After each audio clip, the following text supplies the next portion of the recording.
So welcome everybody to our webinar on navigating your non-immigrant visa status.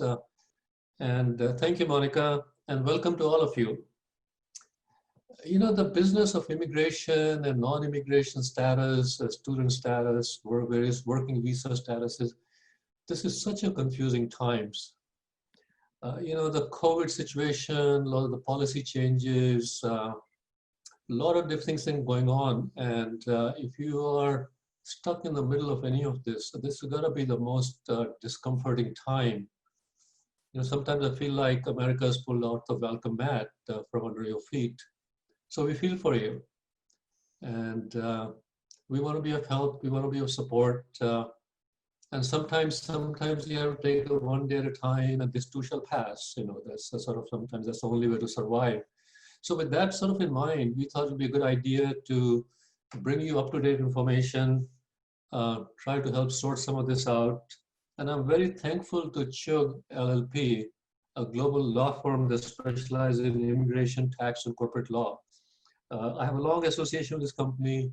They have a very, very strong social mission. They really care about the society at large and, of course, the people they serve. So without further ado, let me introduce our panelists here. And before I do that, let me just also say there's a lot of situations when you're in this visa status issues, education could be part of your toolkit that might help sort of either deal with some of these issues. So I just wanted to briefly introduce ourselves. I am PK Agarwal, the Dean of UC Santa Cruz Extension. We have a campus in Santa Clara, and you're welcome to look us up, and we'd be any help, we'll be happy to do so. But essentially, we've been around for 50 years. We provide a lot of professional education in up-to-date topics. And I won't go through every slide item here. We want to get to the main topic here. But we teach courses ranging from technology to business to bioscience, design, diversity, and so on and so forth. We do support a lot of international students as well as try to focus on providing experiential opportunities. So that's who we are. And we try to focus on putting, giving the knowledge that you can put to work today. So with that, one of our panelists is Gladys Gervasio. She's an immigration lead for the Chugh LLP. And I'll just briefly let you read the description, but she's been there for almost 10 years. Focuses on immigration matters for individuals as well as multinational corporations. Our next panelist is Carmen Lopez. She's executive manager. And as you can see, she has a very long tenure and 30 years experience in this business. Kirti Kalra, who's a partner with the Chugh LLP. And again, he works with the Immigration Practice Group and extensive experience in immigrant and non-immigrant visa petitions. And Kirti is going to be moderating the first part of the conversation. And last but not the least, we have Deepika Singh, who's an immigration manager and executive director. And she's been with the firm since 2005 in the Northern California office, specializing in immigrant and non-immigrant visas. You can see we have an exceptionally talented, experienced panel. And I think they should be able to bring you up to date on where things are, what the issues are, and provide you whatever reasonable amount of guidance that can be provided in a webinar. So with that as a backdrop, I'm going to turn it over to Kirti, and I'll share my screen. Thanks for that nice introduction, PK. Appreciate it. Thanks for having us. We are happy to be on this webinar. Per this agenda, we're going to go through a prepared set of question and answers that we have frequently received in this context. My first question is to Carmen. How is one's immigration status impacted if one is laid off or furloughed? Yes, thank you, Kirti. Good afternoon, everyone, and thanks for joining the webinar today. We do appreciate it. And again, like Deepika said, thanks for the opportunity. So in relating to the question about how a student is impacted furloughed, while on F1, there are different types of practical training. One type is the CPT. This is called the curricular practical training that one is given while the student is carrying out a full course of study.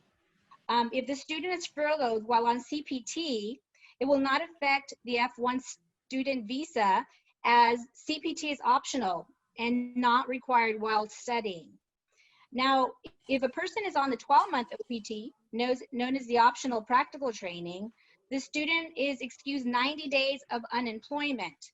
So therefore, during the course of these 90 days, one can be furloughed and it will not affect the student visa status.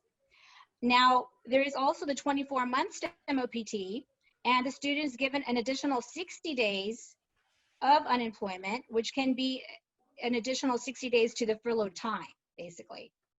In addition to this, it's good to know that time spent outside the United States during an approved period of post-completion OPT counts as unemployment against the 90 to 150-day limits, unless the student is either, number one, employed during a period of leave authorized by an employer, or two, they're traveling as part of his or her employment abroad. Okay, so well, so what is the next step for somebody that's been laid off or furloughed? So, Kirti, first of all, the student must immediately inform their designated school official of any changes to their employment, such as changes of address, email address, change of employer, etc. If the student feels that he or she is going to be crossing over the allowed period of time that I just talked about, which is the 12 months, 90 days, or additional 60 days under the STEM, the student should immediately make alternate arrangements by possibly doing either one of the following. One option is to apply to continue his or her education by changing the degree level or transferring to another university. Another option could be taking action to maintain legal status by perhaps changing their status to a different type of status, such as visitor visa or the other, if available. And third, they can depart the United States, which is obviously the least of the preferred ones. But whatever you decide to do, we do highly recommend that the choice you make, you should actually check with an attorney to properly guide you to ensure that you're not violating your status. Excellent. And what other, apart from going to an attorney, what other resources do they have available? I know we have a list at the end of the slides. Can you just briefly describe what's on the last slide with the list of resources? Yes. So basically, there's several resources. A very good one right now in light of COVID is the recent FAQ that was released by ICE, and it's there in our slides, like as you mentioned in the back at the end of the slideshow. It was effective May 14, 2020. So it talks a lot about a lot of the questions that students may have in light of COVID, and Gladys, our colleague, will touch upon a lot of these issues relating to that shortly. So that's an excellent resource. Another one would be the actual immigration's website. The immigration's website has a lot of information on any type of F1 issue, whether it be CPT, OPT, STEM, and it has a lot of information there that's very, very useful. It also has other links that actually connect you to other sites, like the StubHub, where it talks about, what people should do to comply with STEM while they're on STEM. And finally, also students should, have access to accessing SEVIS to be able to check the status of their I-20s and make sure they're in status, that their I-20s are active. They could check all that information on the SEVIS website. Again, those are found at the end of the show presentation. Wonderful. I know Gladys will go in a little more detail, but can you, before we switch over to Gladys, can you please answer a question that's come up quite often? Can non-immigrants take advantage of the COVID-19 stimulus benefits or unemployment benefits as well? Yes, in terms of the stimulus check, it will not be considered public assistance, and we understand that a lot of students may be concerned of the ramifications of accepting this check. So it's clear that it's not public assistance, so it wouldn't hurt you. However, in terms of whether you are eligible for stimulus check, we do recommend that you contact your CPA or accountant for further guidance, as there's the the test about the presence in the United States, and everybody's case is case specific, you know, in terms of being in the United States purely on F1 for a certain number of years, or maybe changing your status. So every case is different. So we do recommend that you contact a CPA or accountant for further guidance on that. In terms of the unemployment benefits, who are unemployed due to COVID should contact their local and state employment agency for more information.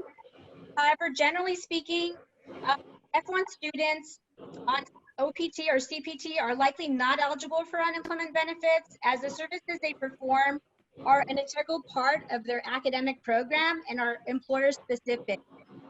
So to receive unemployment benefits, the applicant should be free, willing, and able to seek employment anywhere. With practical training of any type, they are not, as the school has to issue the I-20 specific to their employer. Furthermore, for unemployment benefits, employees have to contribute to unemployment benefits via tax taken out of their paycheck. Since students don't get withheld certain taxes like FICA, Social Security, and Medicare, they would likely not be entitled to the unemployment benefits. Okay, excellent. Thank you. That was a lot of detail. I'm sure people should definitely go to those resources to follow up for additional questions on that. Well, with that, thank you, Carmen. I'm going to switch to our next speaker, Gladys. So picking up on issues related specifically to COVID-19, my first question to you is, what is the legality of non-immigrants working internally or remotely, or interning remotely?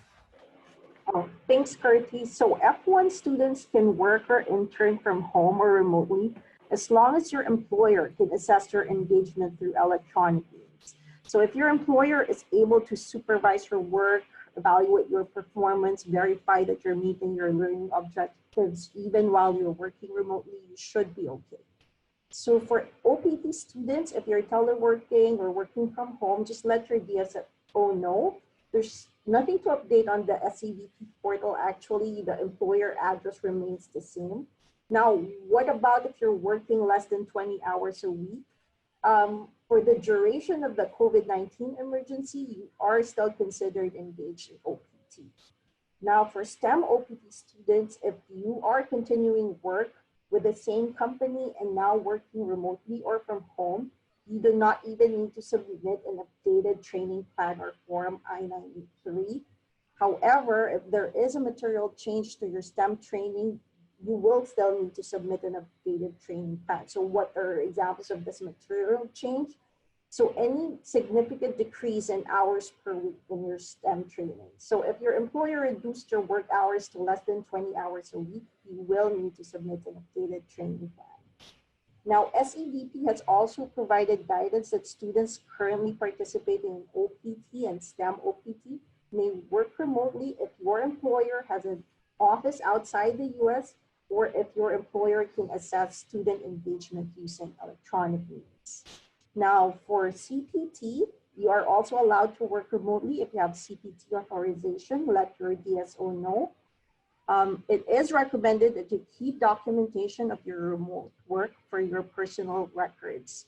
So what type of documentation should you keep? And this applies to not only to CPT, but also those on OPT and STEM OPT. We would suggest getting a letter from your employer explaining that due to COVID-19, you are now working remotely or from home, and confirming that your learning objectives of your practical training are still going to be met via electronic evaluations or online assessments and regular reports to your supervisor, even while working remotely. And another question related to this is whether you can participate in CPT while you are abroad during this COVID-19 emergency. And the answer is yes. If you have proper CPT authorization, that's allowed.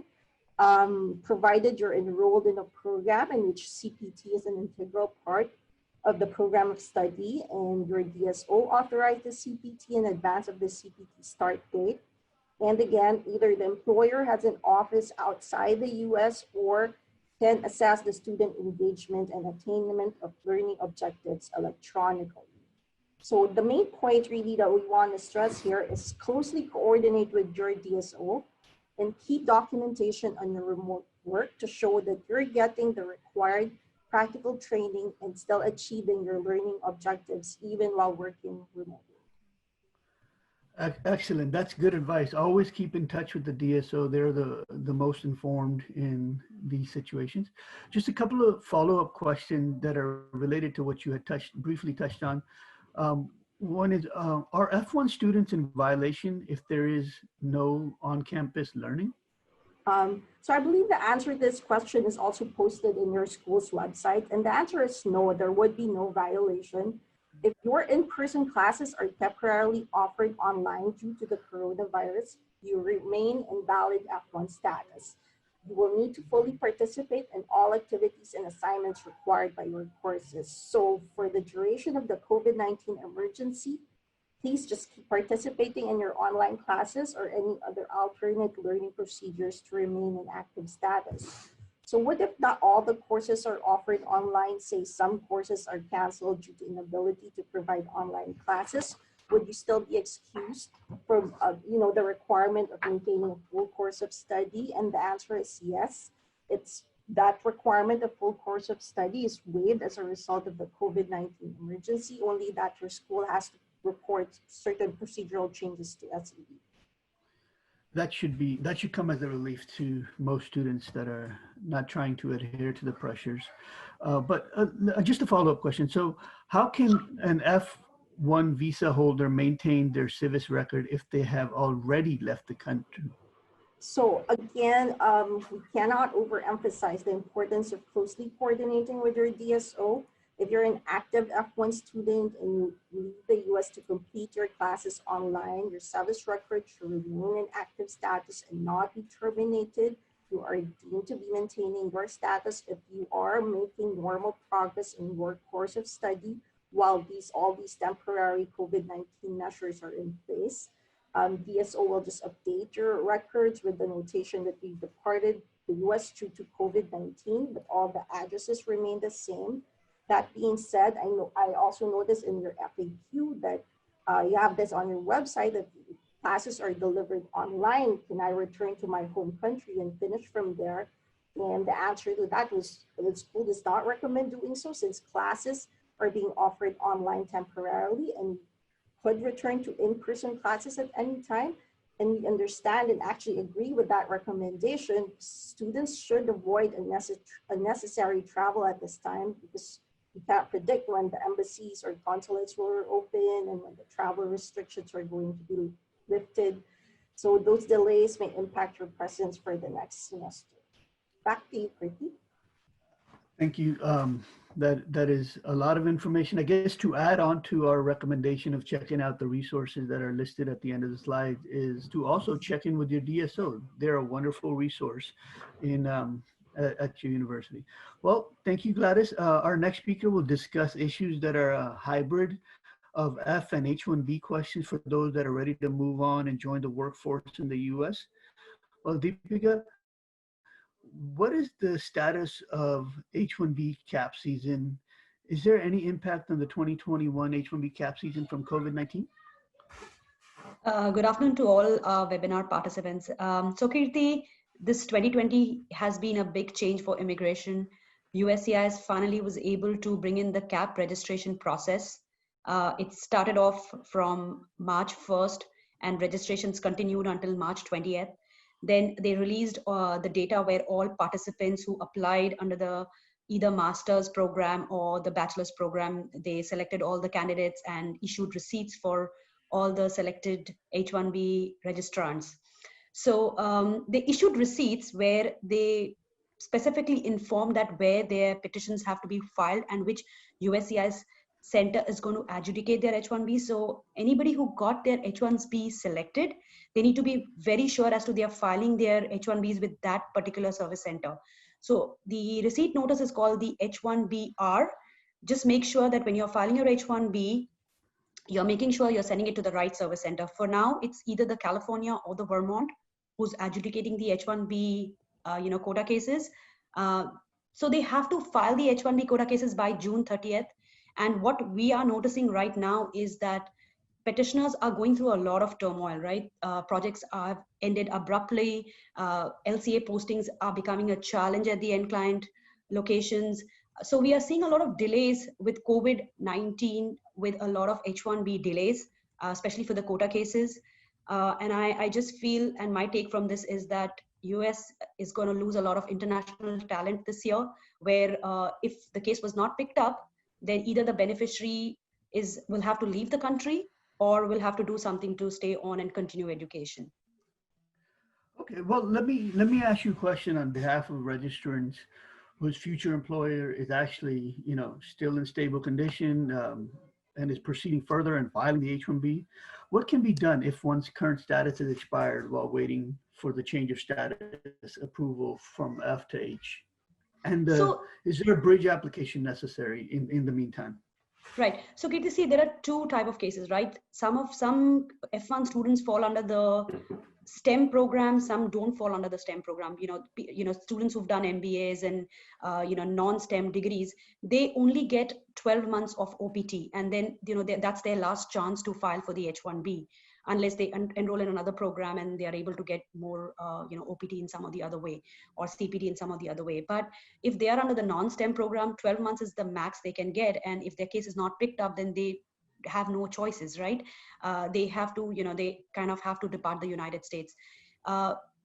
Candidates who are under the STEM program, they get the initial 12 months and then they get the additional 24 months. So if they're in the initial 12 months and they've been able to get their H-1B, then they have another 24 months to cap on. But if they are in the last stage of their 24 months and they don't have and their case was not picked up, then they either have to depart the United States.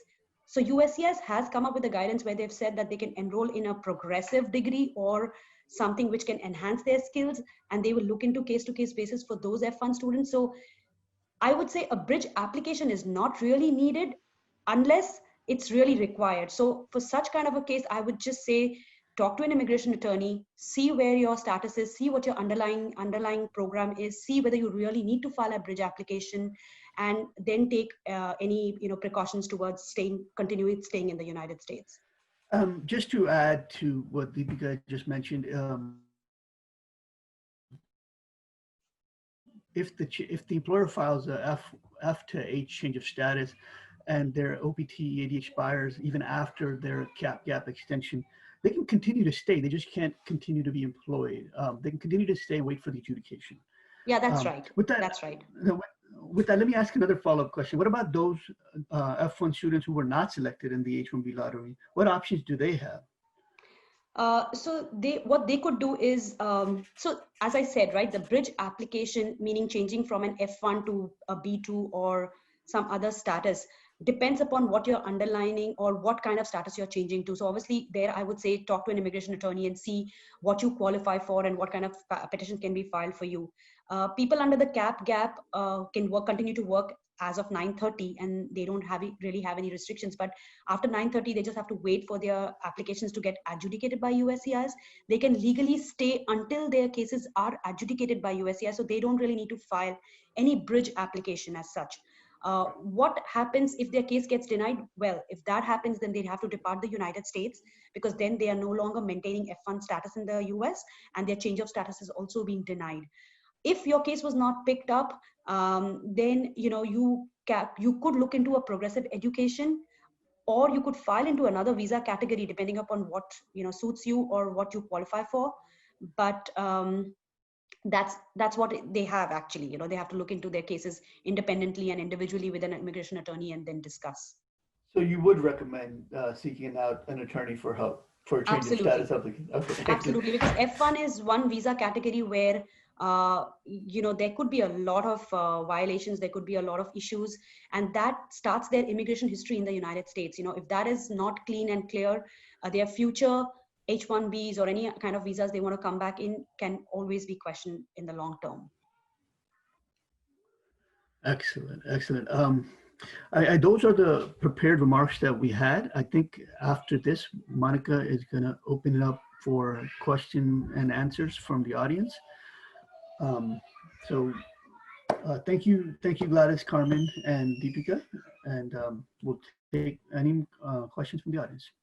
Yep, absolutely. Thank you so much, everyone, for joining us today. So go ahead and enter your questions in, and we'll go ahead and start going through some of them. So it looks like a few came in during the session. One person wants to know, can an unpaid job affect visa status?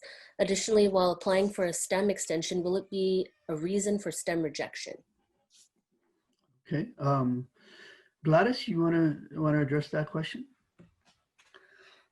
No, if it's unpaid job that satisfies the Department of Labor's regulations on when you can, work as an unpaid intern, then you should be fine. Yes, I would agree with that. I think being paid is not necessarily a requirement on that. I think the add-on to this is STEM OPT has to be a paid internship. The first 12 months can be unpaid, but the STEM OPT has to be paid internship. Oh, I'm sorry. The question was related to STEM. I apologize. I thought we were talking about just the F post-completion OPT. The first 12 months can be an unpaid internship, but the 24 months extension under the STEM has to be paid. It has to be, you have to be employed with an E-verified employer, which is a must. And, there's no minimum prevailing wage, but it has to be a paid job. Absolutely. That's right. Great, thank you, everyone. So a next question from Aaron is, if you are an H-1B and your job goes fully online, do you need to stay in the region of the H-1B employment, or can you return to your home country and work from there? I can take that question. This is Carmen. So basically, a person who, when I say online, when they say online, I'm assuming that they mean at home, remotely. Must be remote. Right. So when a person works remotely from home, the Department of Labor regulations do allow a person short-term employment from home if they work outside of the area of intended employment up to 30 days, as long as certain criteria is met, like they don't have an LCA certified, then it would be fine for up to 30 days. But if the person is working remotely for the same, client or employer in the same area of intended employment, there is no need to do an amendment with immigration. All they have to do is post the LCA that was certified with their original case that was maybe at a client side or their employer's location in their home for 10 days.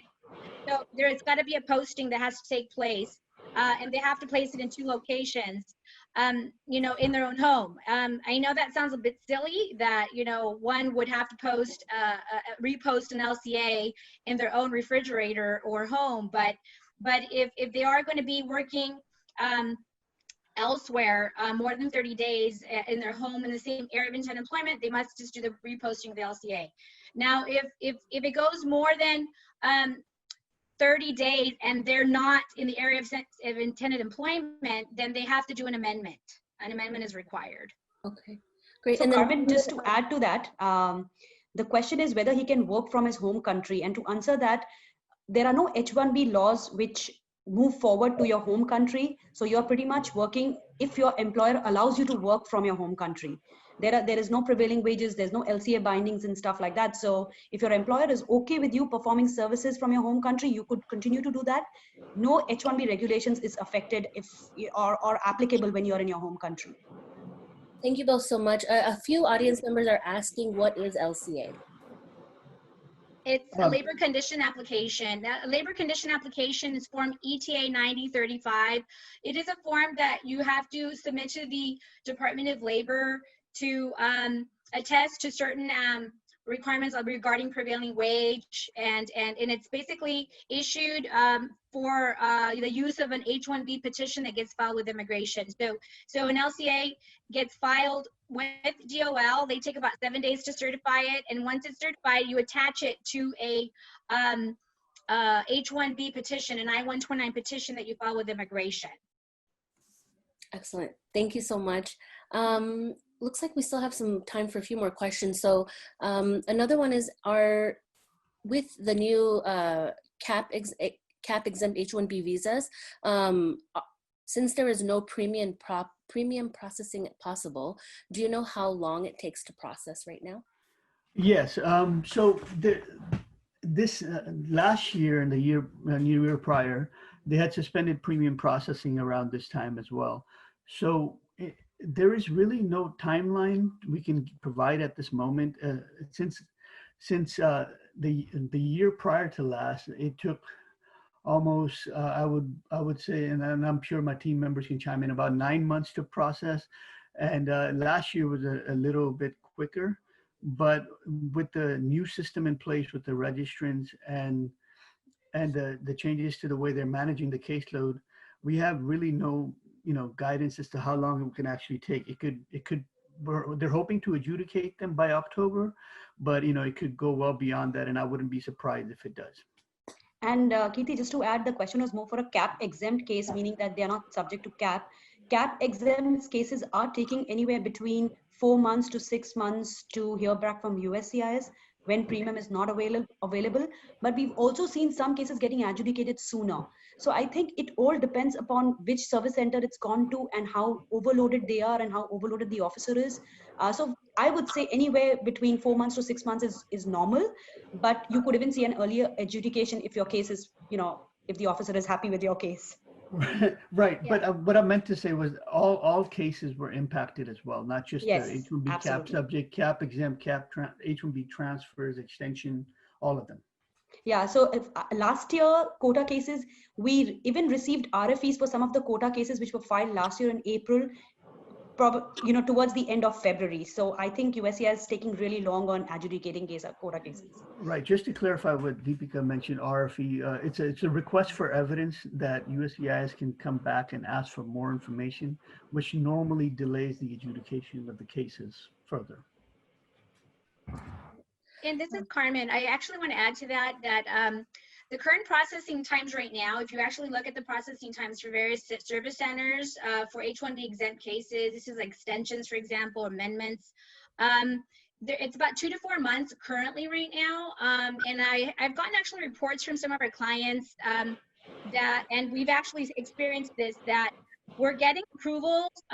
We got an approval in a week under regular processing. We got one in about 2 weeks. A couple of them we got in about a month and a half. So I sort of see that the service centers are actually improving their processing times under regular processing. Why? It's happening. Like Deepika said, it's true that some cases can go further, but officers, I'm experiencing with some of my cases, they're getting approved quite quickly. Yeah. And also to add, premium processing last year came back towards the end of September.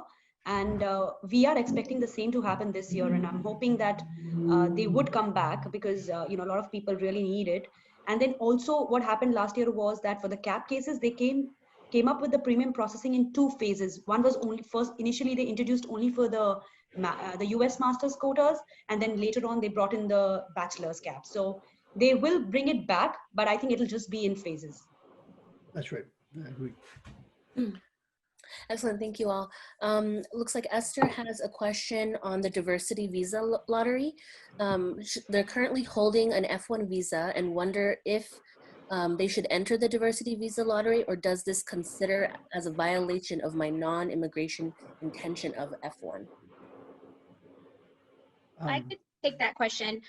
So basically, a diversity lottery, like I think the person who met my question, this is knowing that it's an immigrant intent, right? A diversity lottery is an immigrant intent. It shows that they have the ability or want to stay permanently in the United States. So therefore, when you're holding an F1, there's an alphabet soup of visas, A through Z, and most of them have what's called a non-dual intent, meaning that they have to show that they have ties to their home country. F1 is one of those sort of visas that require you to show ties to your home country. So the moment you enter an application to show immigrant intent of staying permanently, it could affect the chances of getting your let's say a future filing with immigration, like an I-765 for a 12-month OPT or a 24-month OPT, because of the immigrant intent. So you do have to very carefully consider that maybe it wouldn't be a good idea to file a diversity lottery application while in an F1. Definitely, we would recommend that they change status to be an H-1B, because an H-1 does have the dual intent under the dual intent doctrine that they can, immigrate and show intent of immigrating to this country, and it would not affect their underlying non-immigrant status. Also, Carmen, to add, what they could do is they could opt for a consular processing green card, and that way they can complete their F1 and then get the green card through the consular processing and come into the United States. Just to clarify what Deepika is saying, it's to demonstrate intent to still return to your home country, which is an intent requirement for F1 after you've completed your studies. Thank you so much. Next question is, what would be a preferable choice for change of status? With the current COVID-19 situation of stepping out of country doesn't seem feasible, and US consulates are closed mostly around the world. This person is on H-1B and has a valid F-1 stamp, and their husband has been approved H-4. I think that is a very case-specific situation. There's a lot of ifs and things we have to evaluate in terms of the circumstances. I would recommend they just contact an attorney and just have them go through the scenario with them. But we'd be happy to answer any other non-case specific questions. Perfect. How much time, if someone is on H1, gets laid off, that they have to find another job? Oh, I can take that question. So if you get laid off and you still have a valid I-94, you have 60 days to find another job. So it's either 60 days or your I-94 validity, whichever comes shorter, comes earlier. Excellent, thank you. Will the expiration date of an OPT postpone on taxes? I'm not sure what if that question makes sense. I'm not sure I understand. Yeah, maybe they could contact us. Postpone on taxes. I don't know if they mean, there is an extension for filing tax returns, but once the person has OPT and expires, that's all they have. They have to, they have 60-day grace period after the OPT expires to change or extend their status, do something with their status. But if they have any tax related questions, we're happy to answer those. We have CPAs and accountants that are more than qualified to answer any questions related to tax. Excellent. Just going through some of these questions to see which ones are not case specific. What is the timeline to maintain legal status when you change from H1 to F1? Sorry, can you repeat that one? What is the timeline to maintain legal status when you change from H1 to F1? From H1 to F1. Okay. I think what you're saying is if you're trying to change from H1 to F1, how much time do you have to do that? And you have to, like Gladys said earlier, the 60-day grace period does really apply to H1Bs, trying to get onto another status. They have a grace period of 60 days or depending on when their I-94 of H1 expires, whichever is shorter, to change their status to a different status. So they have to file, a status change within 60 days. If they don't, then they would be, violating their status in the United States. And Carmen, I think we also need to tell them that they need to file a bridge application. Right. So it depends, right, when the F1 starts. So the bridge application, the way it works is that if you have an H1, that's expiring, let's say tomorrow, and the F1 start date, you're going to get an I-20, of course, for the most current or quickest semester or quarter. And let's say that, it's going to take, 9 months plus to get an F1 approved. The school will end up having to defer the semester to a later time because the F1 is still not approved. And they'll have to bridge the time between the expired H1 and the start of the school. So they'll have to do a B2, for example, and file not only a change of status from H1 to F1, but a change of status to B2 also. And right now it appears that immigration is pretty much understanding that people are doing this. Students, need to do the bridging. And when they do the B2, they should completely be transparent as to why the B2 is being filed. they should say that it's because they're changing their status to F1 and actually submit a declaration or an affidavit and the receipt to the F1 and show that they need to bridge it. You know, we've had several cases like that and they've been approved, not a problem. And when you do transfer to, when you do apply for B2, how long can you start working for the new employer? How long until that needs to happen?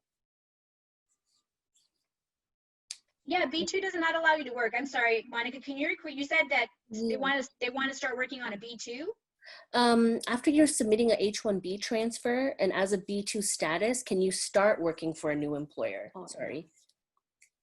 No, the answer is no. For anytime when you do a change of status to an employment-based visa, you have to wait till it's approved before you can start working. I think the confusion normally arises from the fact that you can switch employers while you're on H-1B, for instance, and you go to a new employer and file a H-1B transfer for a new employer. You can start working as soon as you receive the receipt.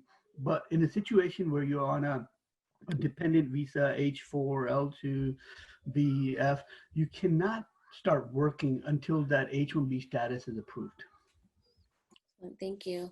And there are, I'm not sure if you are able to elaborate on this, but this question has come up quite a bit through the thread, and it's it looks like the government is contemplating taking actions on F1 and H-1B visas. And do you have anything that you can elaborate on what that means? I suppose that the question is, you know, due to the fact that we had the recent proclamation on April 22nd that affects individuals entering the United States as immigrants, and they put a 60-day hold on those cases. So we have a lot of people concerned that because of that, it might, you know, transfer over to other types of filings and non-immigrants as well, H1s, F1s. But at this point in time, we really don't know because we have no guidance on that. You know, as soon as we, you know something, we do send out alerts to our clients and contacts to let them know. But until now, we don't have any information on whether there'll be any executive orders on them or not, Monica. Excellent, thank you. There was quite a few questions about that, so I needed to make sure I brought that one up. And then the last question I think is, do you have any idea about when U.S. embassies and consulates overseas might reopen? I know that's kind of a tough question for everyone right now. Yeah, so, you know, just to answer, you know, we've been following the consulate very closely to see, you know, we have a lot of people that are pending their visa stampings. You know, they're submitting 221G responses to requests. 221Gs are actually requests from the consulate after one goes for stamping and they ask for additional documents. You know, we really have no information. We've been, you know, looking at consulates in India, Mexico, and until now, I don't see any information on that. You guys, Gladys, Deepika, have you seen anything else lately on that? No, nothing additional to what additional to add to what you just said. I think Carmen, just to add to what you said, I don't think any of the non-immigrant or immigrant visa things are happening with the U.S. consulates, but the U.S. consulates are working with green card holders and U.S. citizens in foreign countries to help them bring them back to the United States. I think that's the only services which they are helping out with. But other than that, they are shut and they are not operating at all, and we don't know when they will open up. Excellent, thank you so much. I believe we've covered all the questions. A lot of them are repetitive in, throughout the thread. If there's anything else, Kriti or Piki, that you'd like to add before we sign off?